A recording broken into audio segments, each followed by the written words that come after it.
Welcome back to another episode of Misplaced Garage. Today I'm going to be working on my buddy's C5 Corvette with him. He just got it, I think, probably a month or so ago. 1999 silverish paint looking. But we're going to go ahead and continue working on it. We have been working on it a little bit. We started with a couple of things like front brakes, ball joints, tie rods, and things of that nature just to get it pretty much squared away and driving perfectly. Today we're going to be working on the rear end, which we need to do the brakes and the shocks in the back. We do need to do the shocks in the front eventually at some point, but I don't know if we'll have time for that today. So we're doing some KYB shocks. These are pretty cool shocks.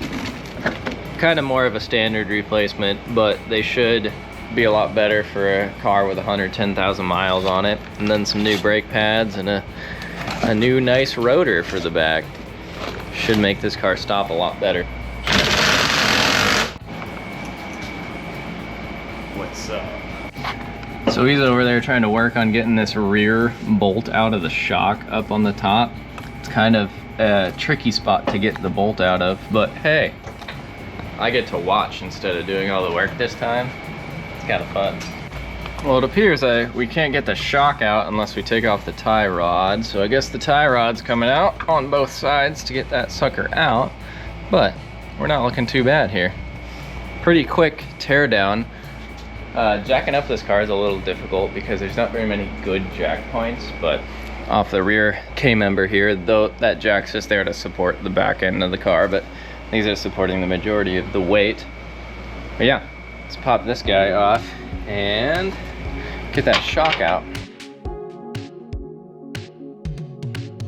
So these are like the mag ride suspension, whatever Chevy calls it. Is it mag ride? Something like that, yeah. Apparently. But they don't unplug from down here. You have to follow the wire all the way up. We were trying to unplug it down here on the bottom, but it wasn't working. But as you can tell, these are pretty shot.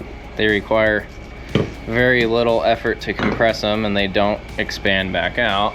Whereas one of these guys, well, it can't compress it. And yeah. Oh wait. Son of a bitch, that wasn't it, brother.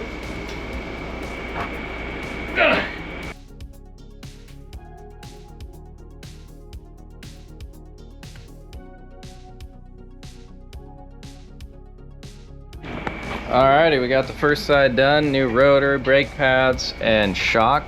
Pretty darn easy in the grand scheme of things. A couple little hiccups, but nothing too terrible. Alright guys, well the wheels are going back on already. We're cleaning the grounds. There's two grounds up here behind the wheels on both sides. Go ahead, cleaning those.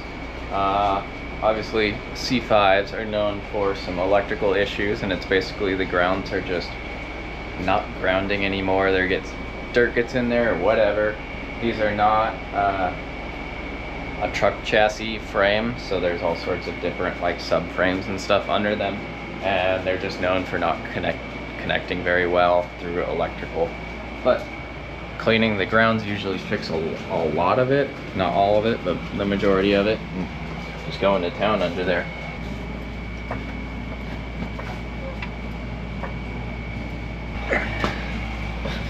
More. There you go, you can probably get that one out.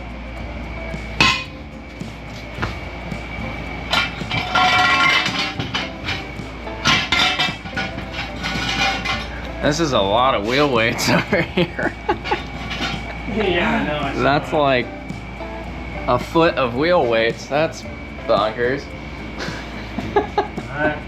Slam it. Just kidding.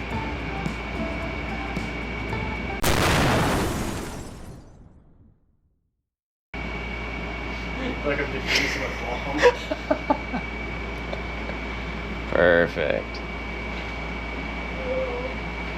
Your sword, sir. Oh, yes.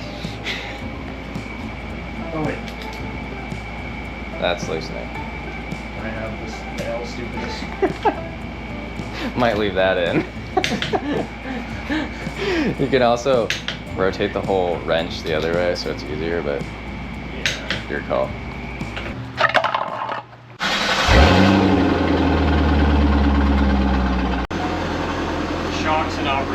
Of course. Shocks inoperative.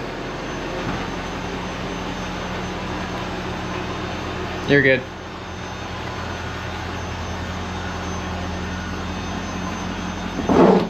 Oh, he hit. Well, we did some new shocks on this puppy, and it says shocks inoperative because we didn't get mag ride shocks. So we'll buy some delete kits for those and not have to worry about it. To go above 80. No 80 miles an hour. It actually says on the dash. Here, it'll say it here in a second. Maximum speed, 80 miles an hour. Don't do it, kids. That's way too funny.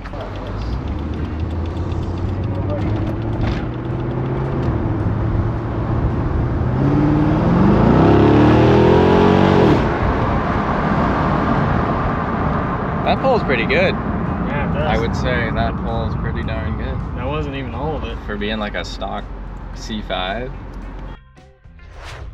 Anyways, guys, that'll be the end of this video. Yeah, we did a little bit of work to it. We still have a lot of work left. But unfortunately, he left with both a blown out radio, which is mind-boggling. We turned on the car and then turned it off and went to accessory power back on, and the radio just popped and didn't work again. There's a few culprits it might be, so we're gonna go ahead and work through that here in the future. But yeah, that was kind of a major letdown. Never had a radio pop and then just fail like that. But anyways, that was one of the problems. And then we didn't go with the mag ride shocks because they were quite a bit more expensive. But then I didn't really realize that I should have told him that it may cause a check engine light, which it technically didn't cause a check engine light, but it did put the car into limp mode, so you can't go over 80 miles an hour, which is extremely lame. So we need to get him some of those like delete kits for the mag ride. You plug them into the mag ride suspension, and it basically tells the computer that the suspension is still there and functioning. Kind of a letdown, but according to the internet, the mag ride doesn't really do anything in the early cars anyways, so not a huge deal in my opinion. He also doesn't really care that much. But if you liked the video, please consider liking, commenting, and subscribing, and maybe I'll shoot some more video of working on his car in the future.